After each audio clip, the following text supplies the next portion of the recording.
you've already proven that. You're in medical school. We know you want to be a doctor. We don't need to be convinced of that anymore. But yeah, it's like, who's the human being behind the person who wants to practice this specialty? Now, you don't want it to be so rudimentary of like, oh, I did this and this and this. You also don't want it to be just surgery is so amazing because they're all surgeons. And I tell these students, I'm like, surgeon is reading this. They already know why surgery is amazing. They picked it. They love it, right? That's why they do it. They don't need a reiteration of why surgery is great. They want to know why you're going to be good at surgery.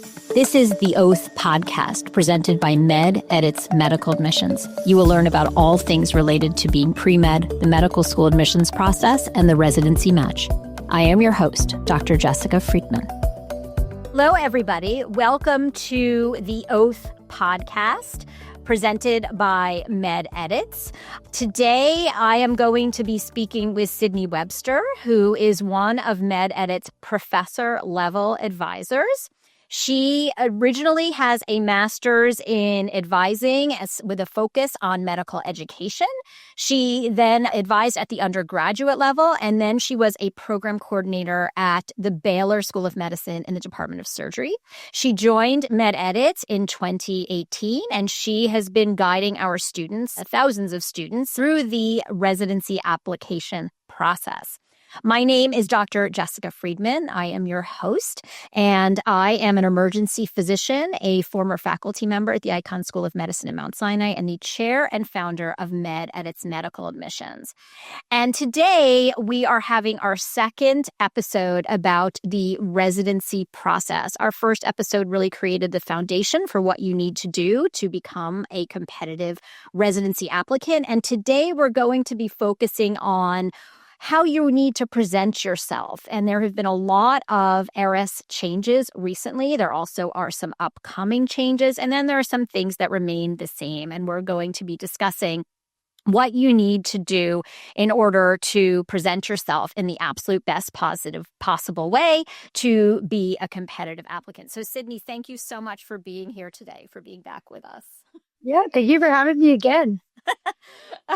Okay, so today we're going to break it all down. We're going to talk about residency signaling, geographic preferences, personal statement, write-ups. We're going to be talking about the new scholarly work section, which is going to replace how you're going to be presenting your research and what you can do in order to make sure that you are the most competitive applicant possible.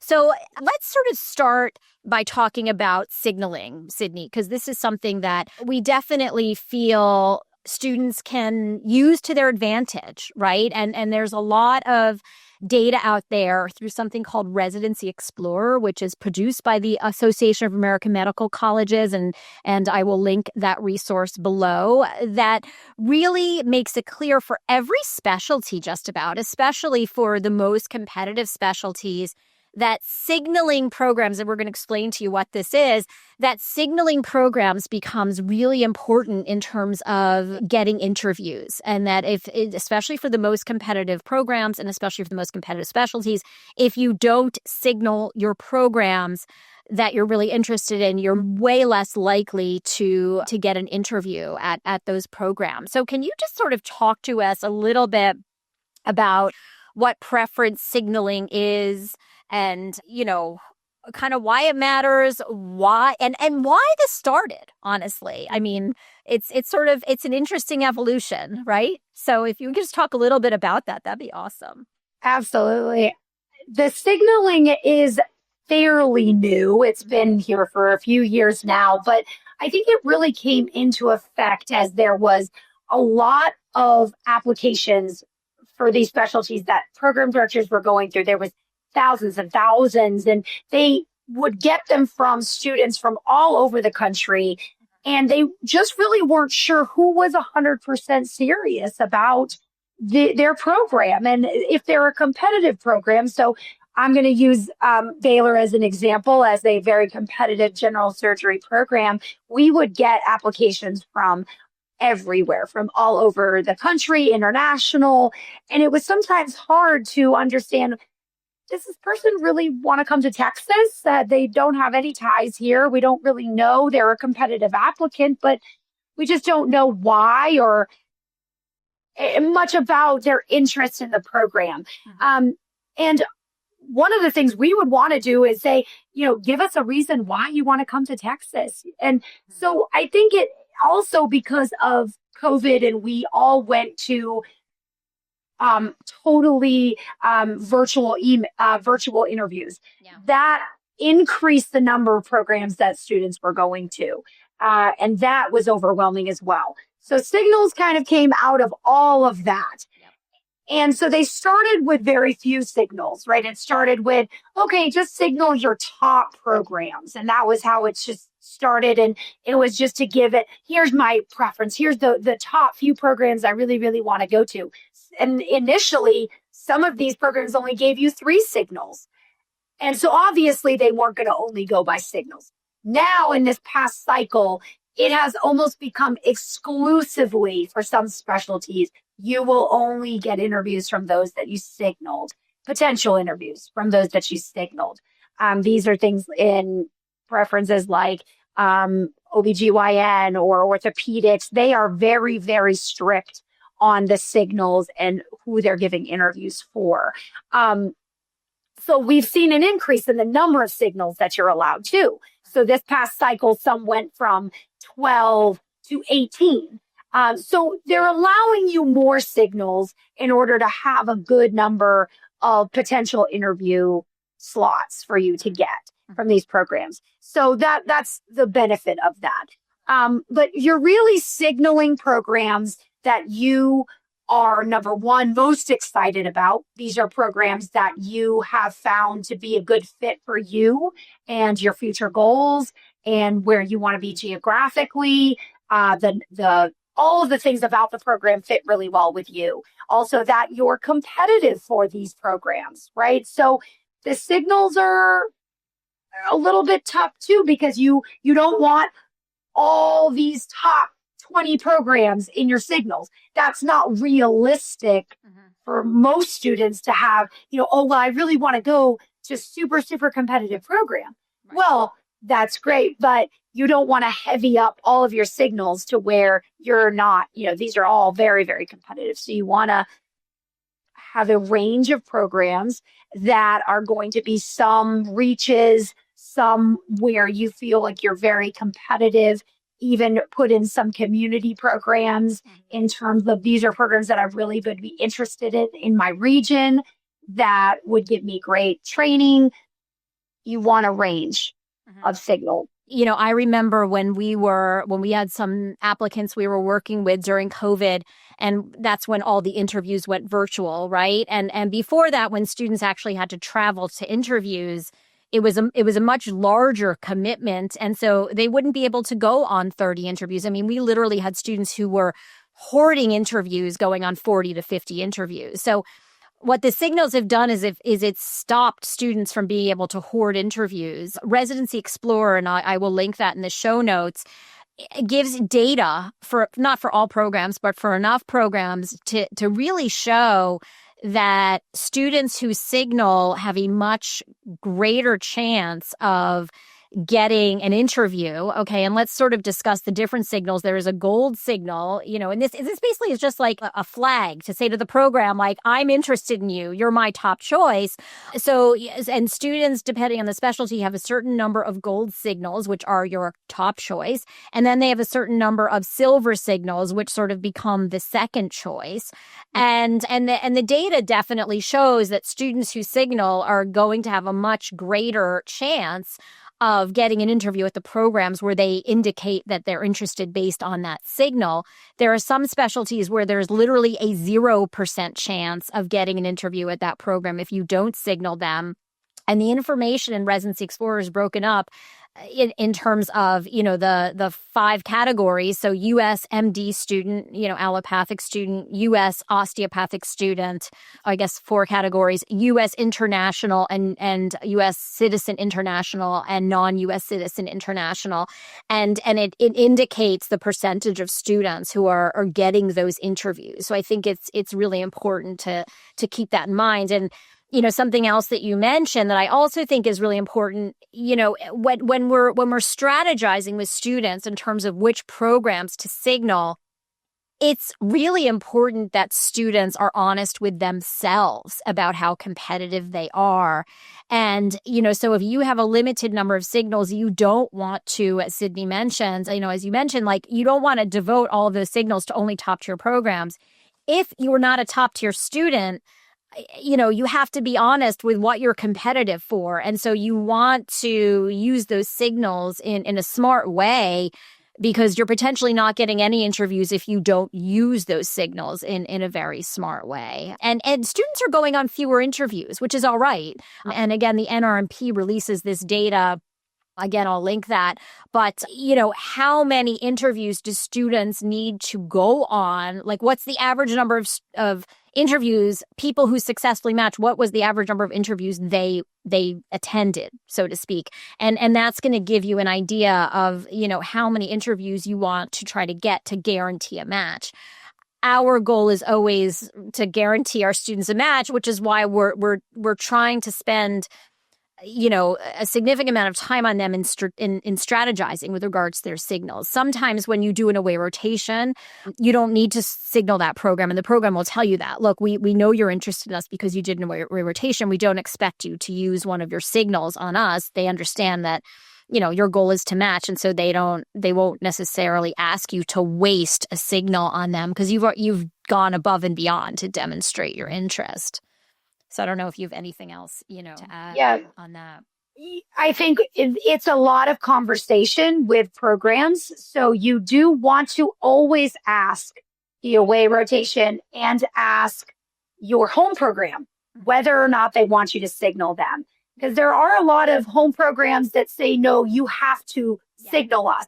Because the larger schools that have, let's say, 35 people applying to their internal medicine, they want to know who's actually going to stay and who's not. And how do they know that? You're going to have to signal them. You're going to have to use one of your gold signals or silver signals on them. Yep. And that can be frustrating, but it's something that you need to ask and make sure of, because if you don't signal and you didn't realize, you could miss out on your home program.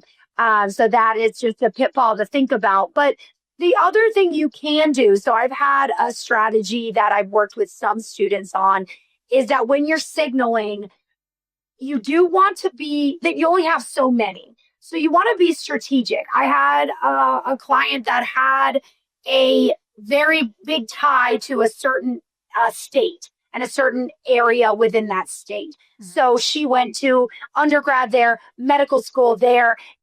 She wanted to go to residency there. Like, it was very obvious that this was somewhere that she was very tied to. Mm-hmm. So our strategy for that was signaling outside of that area, and then using her personal statement. So within the residency application, you can actually tailor your personal statements to different programs or programs within a specific state. So let's say it's Texas.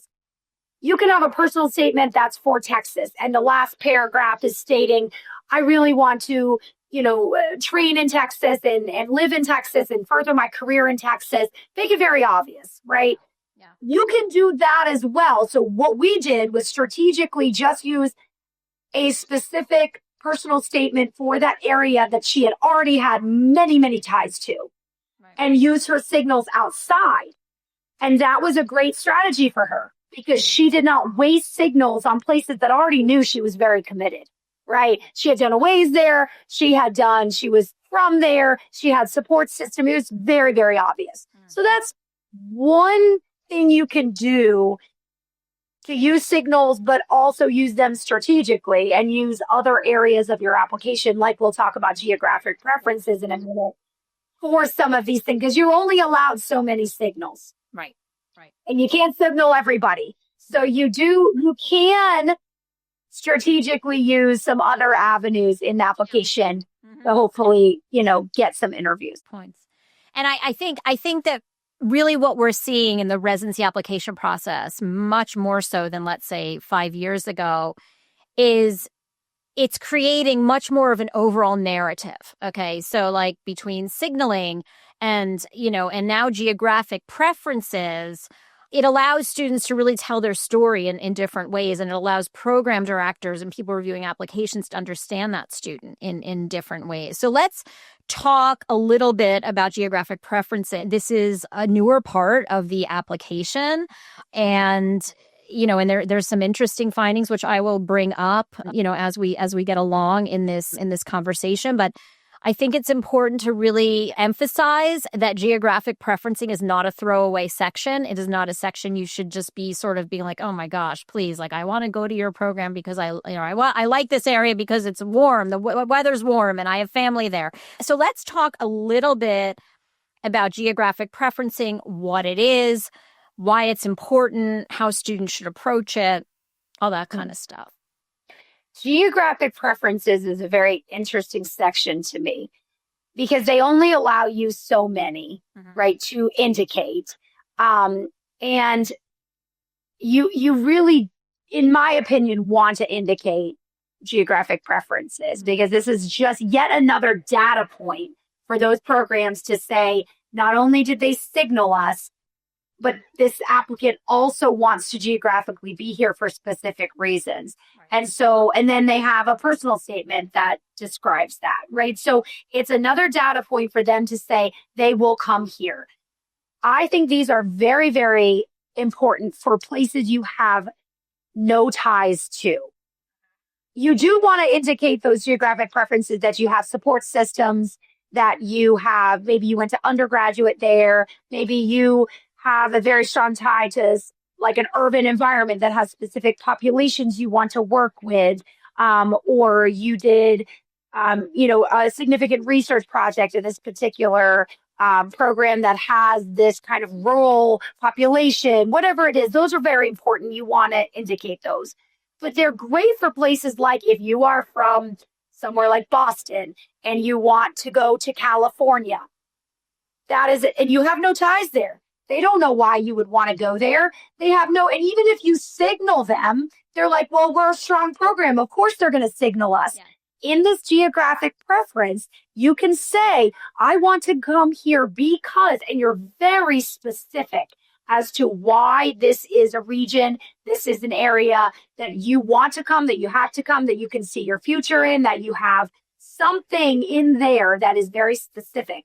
Because if I'm reading that, I say, oh, okay, well, that makes sense then. That's why they want to come here from Boston. Because if not, I have no indication that you're going all the way across the country to come to residency. Why would you do that? You went to undergrad at MIT. You went to medical school at BU. Like, I don't know why you would want to come all the way to UCSF, right? Like, that doesn't make any sense. So I think they're great for showing that you have a strong indication for your current geographic preference, but also for those that you have no particular ties to but want to go for various reasons. Looked it up because I didn't know it off the top of my head. I'm curious if you do. Do you know how many geographic preferences there are? Like how many are allowed? I believe you get 4. Yeah, I don't. It's 3 or 4. Yeah, but so and do you know the different areas, the different geographic areas that I had to look up too? Yes. I mean, there's a lot of smaller ones, right? So you can even go from the Mid-Atlantic, and then you can go to, and then there's one just for New York, New Jersey, like those areas. Yeah, and then New England, South Atlantic, East, South, Central. I mean, so there actually are. They're very specific. Yeah, let me just see. Actually, hold on. Here they are. Okay, yeah. So they're very specific. So 1, 2, 3, 4, 5, 6, 7, 8. Yeah, there are like, I think 9 geographic preferences. And and I think it's either 3 or I think it's 4 that you can identify. So and it's interesting before geographic preferencing, obviously, it often came up in meetings, when I was at Sinai. well, the students from California, why do they want to come to New York? And, and to me, that was never a question for me because I always respected people who just wanted to experience a new part of a country. But this is a huge, sort of, I'd say, area of concern for people, pretty much across the nation. And also it's interesting in Residency Explorer, which I've mentioned before, one of the categories is about, what percentage of students are from in-state versus out of state, which I thought was really interesting that is still, kind of still on the radar so much, even with all of this, right? So when students are writing up their geographic preferences, I think it's important to, really talk about how students should write. They have 300 characters, to write about why they're specifically interested in a geographic area. I recently attended a webinar by the NRMP where they reviewed this data. And what was interesting was they found, it was only for 3 specialties, the 3 specialties that had supplemental essays this year. That's a whole other topic. But I think it was who had the supplemental essays? It was anesthesiology. Yeah, anesthesiology and neurosurgery. But what they found was that U.S. MD allopathic students tended to max out the space.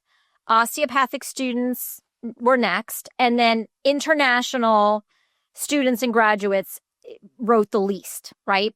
So our philosophy at MedEdits is always max out a space, right? Not necessarily the personal statement because that's a crazy limit, but like always max out the space. You want to present convincing evidence for everything. So what are some ways that you can really write about these authentically? And that's important too. Like, don't just sort of copy and paste a template from, that you've written for one and just copy and paste it and change the words for all of them. You really want to write about what you enjoy about that area. What are your connections to that area? What's your lived experience, that draws you to that area? What is it about the patient population, perhaps, of that state? And how does it all align with your career goals? So the more specific you can be, the more that geographic preference area is going to work to your advantage versus if you just write something generic, it just gets glossed over and doesn't help you. Doesn't necessarily hurt you, but it certainly isn't going to help you. And this is a whole separate topic, but it just popped into my head. I realize that, now with ChatGPT and all of the generative AI that exists, we all use it. So I know it's tempting when you have huge volumes of material to use it to write your content. We get that. But I think that since so many students are going to be leaning on generative AI to write their materials, I think the students who don't use it are going to stand out so much now.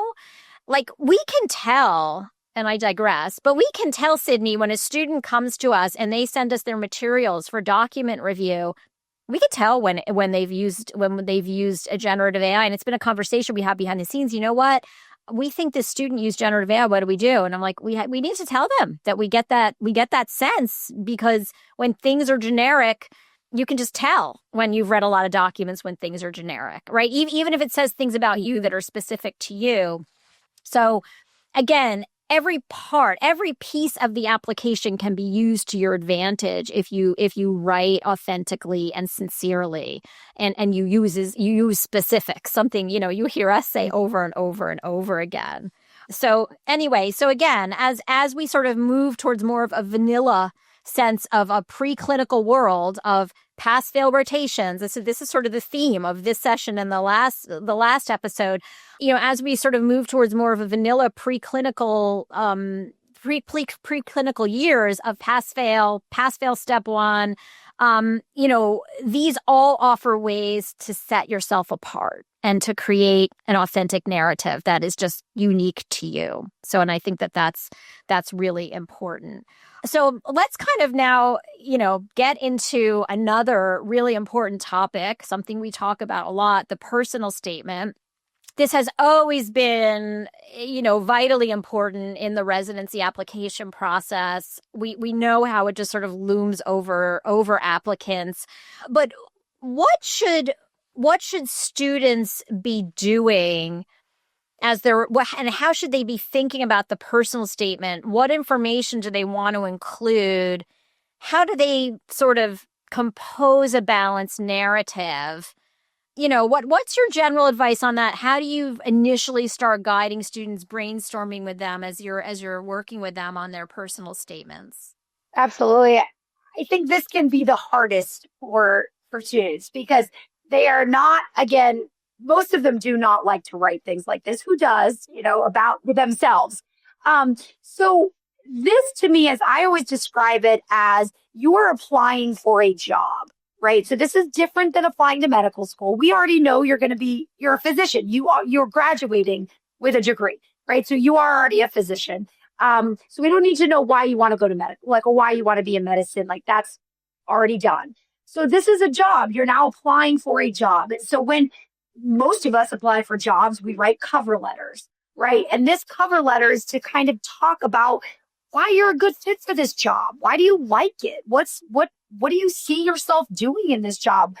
And so that's really the key. And so I usually have students do about when they're brainstorming, 3 different things that they need to do for their brainstorming. The first section is going to be about just why they like this specialty. Let's just talk about what specifically about surgery do you like? What's the day in, day out? What is it that you enjoy? What are the pieces that really pull you there? So you just list them, just bullet those. In the next column, you're going to write out things about you.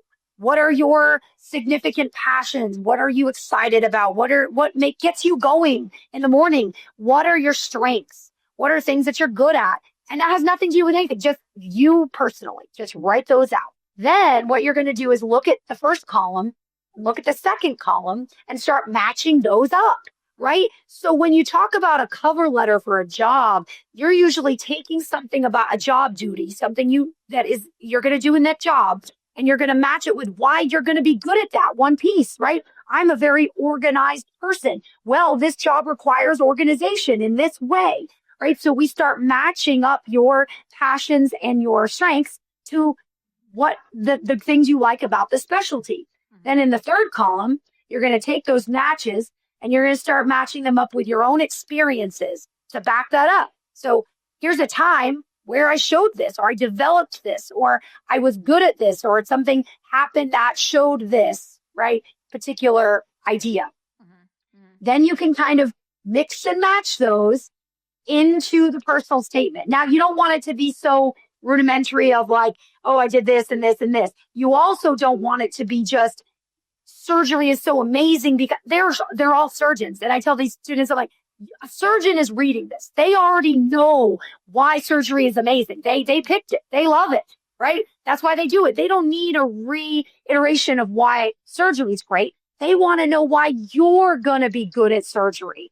It has to have that personal, my strengths, my fit to this particular specialty. And that can be shown through your own experiences, your own patient stories, things that you've done in your rotations or your community store, whatever you've done. You can showcase that, you can showcase your attributes and strengths through those.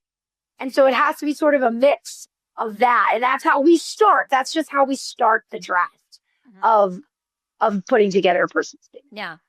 And I think what becomes confusing for students is if you ask 10 different advisors, 10 different program directors what they wanted to see, you would get 10 different answers, right?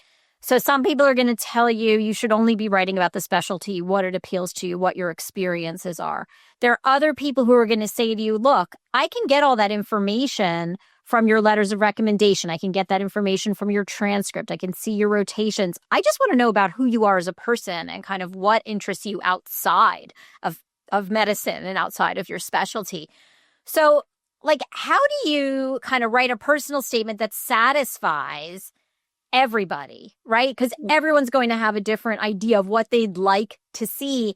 And the ideas of what they'd like to see are often opposed. I mean, just completely contrary. So how do we guide students to kind of, create something that's a page, right? I think at this point, it used to be like, oh, it's okay if you're over a page.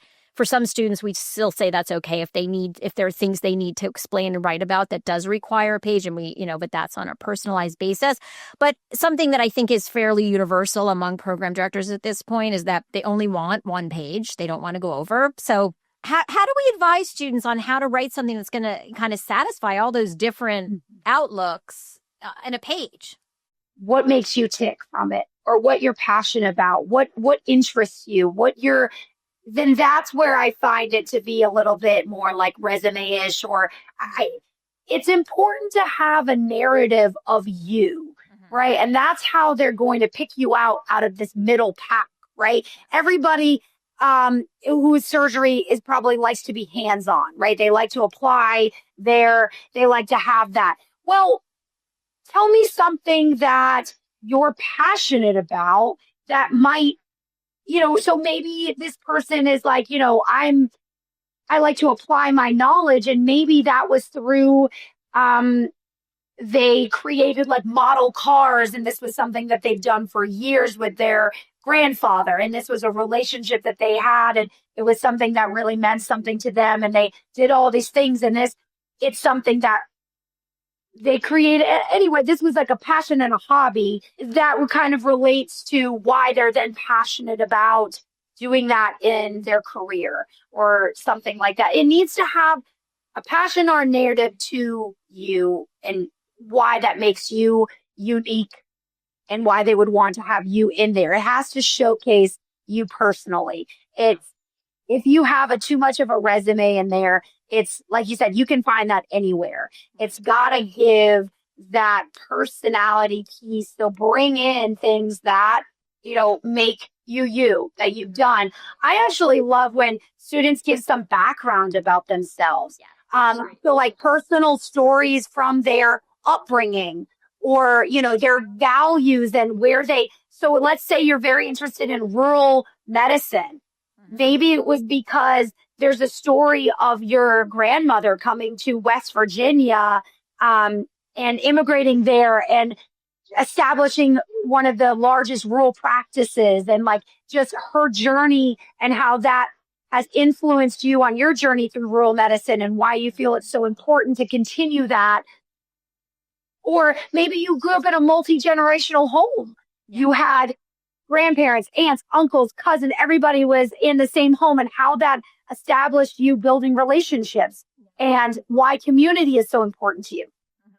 That kind of stuff is really what is interesting in a personal statement, or, anything about you and the person, how you became who you are, I think makes it an interesting read. And sort of when you were talking about your columns, I think it's important to really look at those columns objectively, right? So like what in that second column is going to be of human interest to somebody? What is going to evoke emotion? And we talk a lot about, when students are writing their documents, how does this evoke emotion? What emotions does this evoke? I mean, that's what makes something memorable, right? Mm-hmm. So, and when we initially start working with students, right, we have them fill out an inventory, and we ask them a lot of different questions. Why are you interested in this specialty? Tell me about your background, very specific questions. Tell me about some challenges you've had, And we find that when students fill out this inventory, because they're writing for themselves, they're not being watched, so to speak.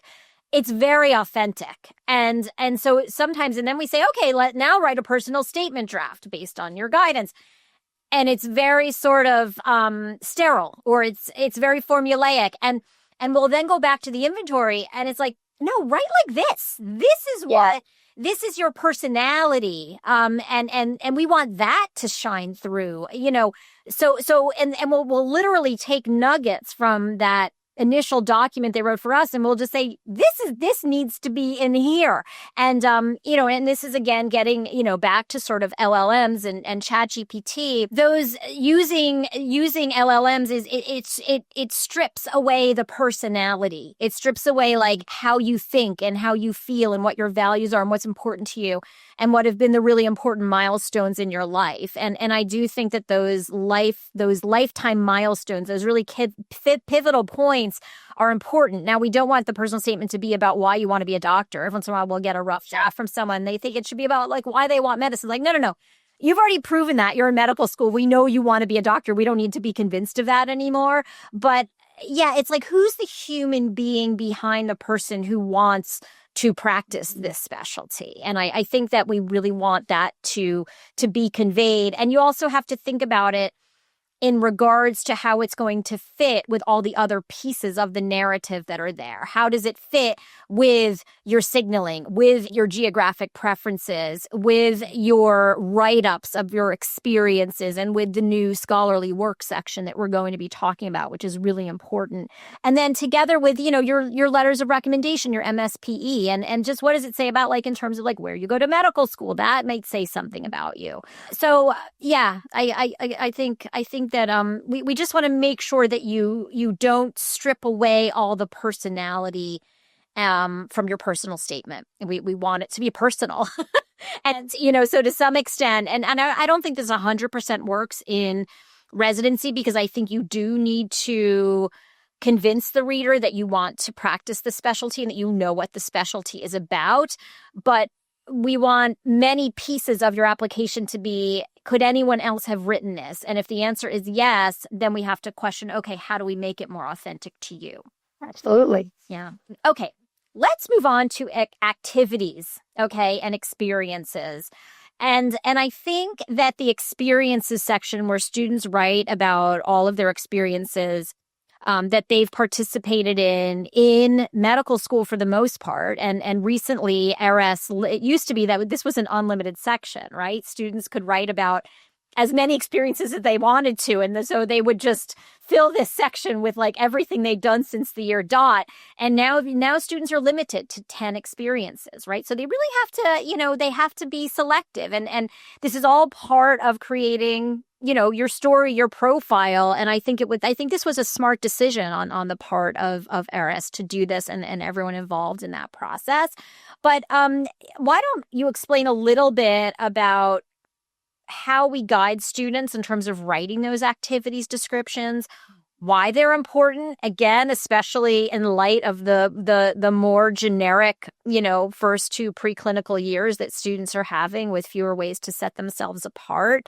How should they look at these? How should they think about them? And I know we talked a little bit about this in our previous episode, is that I like students to have a very obvious narrative throughout. I think that the experience should sort of tie together in a sense. And it doesn't have to be as specific as, I like pediatrics, I like to work with kids, I'm going to only do the kids stuff. It can be a simple thread as that I value community.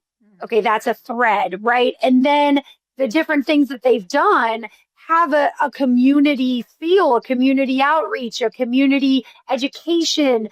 Or I was involved heavily with my religious organization in that community. I, did this in this particular population with this community, right? It can be a thread like that. It doesn't have to be something so specific like I work with kids all the time. But I do like this to showcase passions, this to showcase what you're actually interested in. I tend to look at resume or experience sections that are sort of all over the place, where things don't match. Like, it's like, did you just do that just to check a box? Right. Did you just get involved with that? And then the explanation is just very, clinical. It's very like structured of, this is what I did. I was, the secretary of this, and I, was able to show leadership. That to me is, I'm not interested in that. I want to know why you chose that. Right. It's not a lot of words. They're like 750 characters and spaces. So it's not a ton of space, but you can show, why did I pick this? Why does it matter? Why do I care that you did something like this? And that's what matters to me. It's not always what it was. Right. Why did you do it?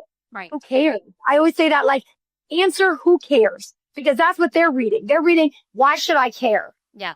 That's what the program director's thinking. Why should I care about this? And you need to spell out why they should. Yeah.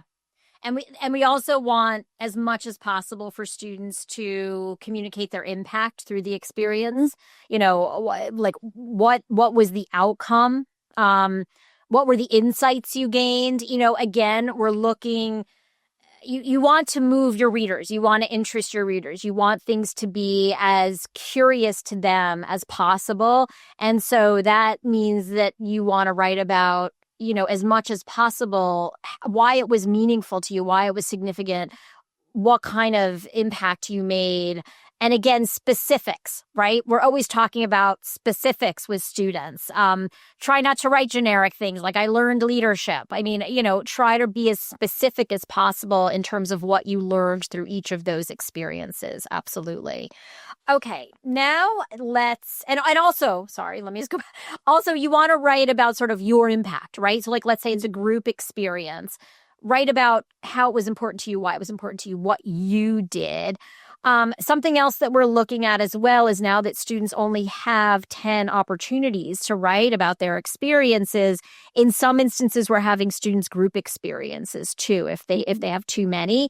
Generally speaking, you only want to be including experiences from medical school, but if you had something that was very important to you as an undergraduate where you made a big impact, you know, of course, we want you to be including that as well. Generally speaking, anything from prior to medical school, I'm prior from undergrad, we don't want any high school experiences. Now let's talk about the new scholarly work section. And this was just recently announced, you know, by ERIS that this is going to be a new section in ERIS. And we don't have all of the absolute details, that hasn't been released yet, but we do know that this is a new section. And so let's talk a little bit about why they created this new scholarly work section to replace research, right? To replace all the publications and the presentations. Why they're doing this, you know, sort of what the push is towards, and, you know, and how students should be thinking about this section, thinking about their 3 most meaningful works that they're going to have to be identifying, and also realizing that because this hasn't been officially launched yet, that it's possible that they're still tweaking this and that there might be some, you know, some changes, but this is definitely happening according to ERIS. I think it's actually a good change. I think it's going to change the pressure that students feel to just produce. And I think it's going to stop them from producing stuff that isn't really all that substantive. But yet at the same time, I think it's also going to shift the data a bit. And so we're not going to really have the data, like, you know, we definitely have data on like what's the average number of research projects or research, you know, publications that students have in all these different specialties, and students really use those metrics to gauge what they should be getting involved with. And so those are going to kind of be obsolete for a bit. And so I think like in the next couple of years, especially the next year, we're not going to have any data, which is going to maybe make people a little bit uncomfortable, but I think also offers the opportunity for students who approach this section in a very sort of forward thinking kind of way. I think it's going to allow them the opportunity again to really stand out in the process. Absolutely. I think quality here was one of the driving forces, was that they were finding that there was a lot of quantity and there was a lot of duplicates. So one of the things that they talked about in the data was that they were seeing that multiple titles of the same title was being used in multiple areas. And they just couldn't get a sense of really what was the quality of these, right? Where was the depth? And that's where this new scholarly works is going to help. And I think it will help everybody involved, both the applicants in the programs, to really pinpoint quality projects and also not feel the pressure, like you said, to try to present the same project at 20 million different places, or try to do, it's more about how can you show further development of projects? And I'll talk about that in a minute. And then how can you show depth into a subject, right, that you're really interested in? And one of the things they have is there is no limit. So that's still true in terms of that you don't have a limit here, but what the ability they give you is to start grouping work, which is they're calling scholarly connections. So this is to show, hey, I've done these 3 or 4 different projects that are sort of connected in this scholarly topic that shows that I actually went into depth into this area. And I really showed intellectual curiosity here and did multiple different projects under this kind of overarching topic. That's what the programs want to see. Right. You know, they don't always, I mean, it's nice to have a lot of productivity in having all of these different journal articles and just being an author on all of these things. But if you're a first author on this project and you're, you know, went further into a different type of project within the same topic, that to me shows dedication. That shows that you are like curiosity, depth. That's what I want to see as a program director. And so the ability to do that is going to help the program director see those things. And that's helpful. It shows patterns. And also you can highlight your and filter your and order your projects by meaningful experience or by first author, however you find your scholarly work to be most meaningful, you can then order it by that. And I thought that was a really neat new feature. So that those people that are first authors, and they have a lot of those, that shows big productivity. And that's somebody I might want in my research track, right? And I can order it by that. Or maybe somebody who only has a few projects, but they have these most meaningful and they really showcase why these projects were meaningful to them. That's important. That's what I want to see instead of the first author. You know, so you can order it differently based on your productivity or how invested in research you are. So I really liked that. And there'll still be space in the experience section for things like case reports or M&M presentations, things like that aren't going to be in the scholarly work section, but you can definitely group that into an experience, you know, in your experience section. And that will be just as important. Yeah. The way that I like sort of, and again, this is all very much in process and we're obviously going to be keeping everybody updated as there's more information.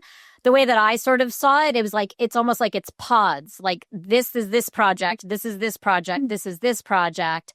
And then every piece that sort of came out of that project then sort of comes under the pod of that experience. And then the student has to identify 3 specific works that are the most significant to them. And I think this is going to make it easier for program directors and people reviewing applications to like really understand what was significant to that student. I think it'll get to the point where people are really just looking at those 3 most meaningful works and sort of what pods those works fall under, just again, out of efficiency. But I think this is a very positive change. And I think, as you mentioned, you know, like let's say someone did a poster and they presented it 4 different times.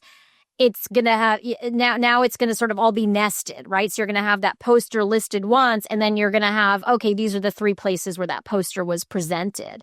And I think that's just going to make things, I think that's going to make things clearer to everybody. I also think that this is one place where the pressure, this is decreasing the pressure for applicants. It's making things more organized. It's making it more presentable. It's discouraging sort of this just collecting experiences and collecting publications and, you know, just sort of producing just for the sake of producing. So I see this as a very positive change that is very much in process, you know, and we obviously will be keeping everybody up to date. But, you know, what we were finding was like that research volume was just like literally just exploding. I mean, students were, you know, there were some specialties where, you know, the average number of research projects was like, I think in like the teens and the 20s. I mean, and realize, you know, you can include research from your undergraduate years here. You can include, if you took gap years and you did research, that can be included.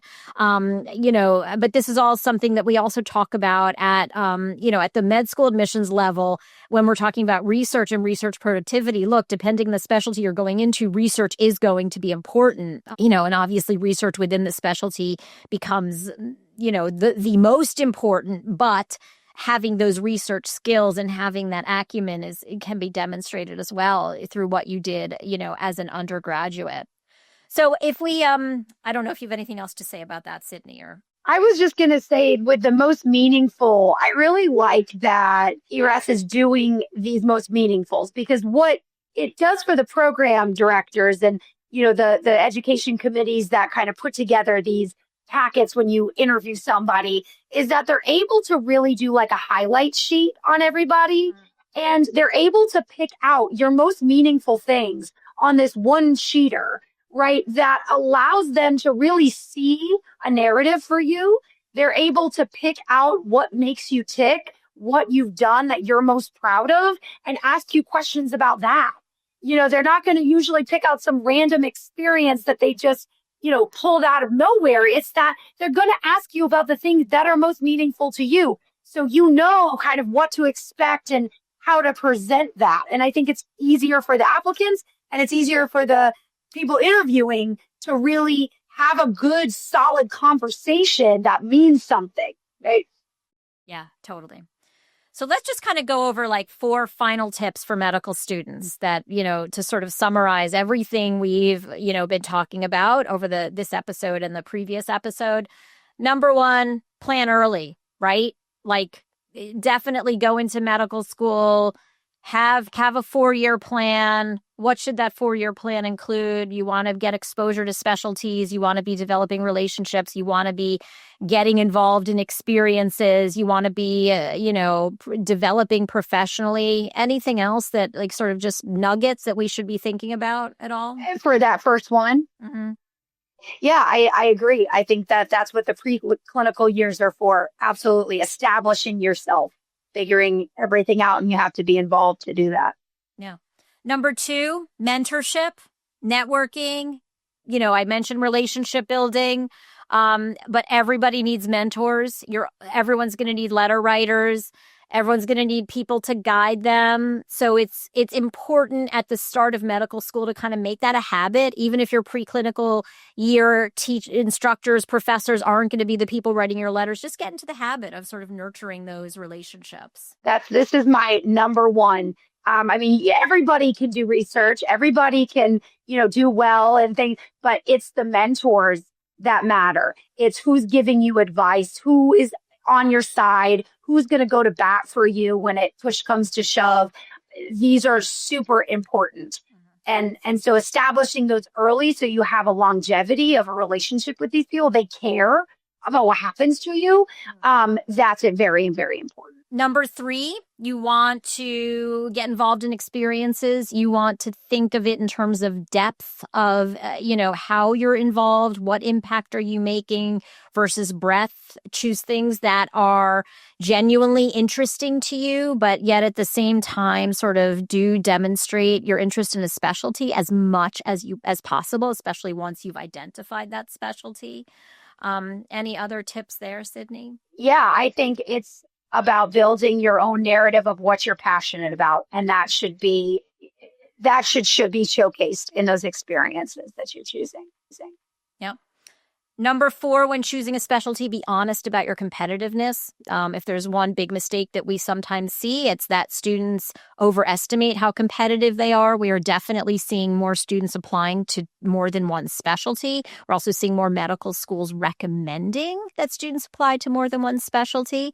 So be honest about what you're competitive for and where you're going to be successful. Mm-hmm. Absolutely. And there's a lot of nuances in certain specialties that can relate to other specialties. So it's really thinking about what are the positives. And okay, so I wasn't for this super competitive surgical specialty, but there might be something about that can be in a different specialty for you. So see positives in that kind of switch when you're changing gears sometimes. And finally, use the application to your advantage to tell your story, for lack of a better phrase. Write about your experiences to demonstrate your authenticity, to showcase your personality and, what makes you you. You see every piece of the application as an opportunity to do that. Be as personal as possible. Like I talked about, even the personal statement can be personalized for each of the places you want to go to. You can make this as personal as possible. So put your stamp on it. Don't make it like anybody else's. Put your own personal stamp on it. So it's all about you. Great. So I think in closing, it's just really important to sort of emphasize with fewer metrics, you're creating your own metrics. So in many ways, even though the pressure has shifted, in some ways it's more within your control, honestly. And I think that if you think about it from that perspective, it's actually really empowering that, you're more in control of your own success at this point, and in terms of getting the specialty in the program that you want. Yeah. Well, Sydney, thank you so much for being here. Thank you all for listening to The Oath, and you will be able to find the links to all those resources that we mentioned in our show notes, and we will see you on our next episode.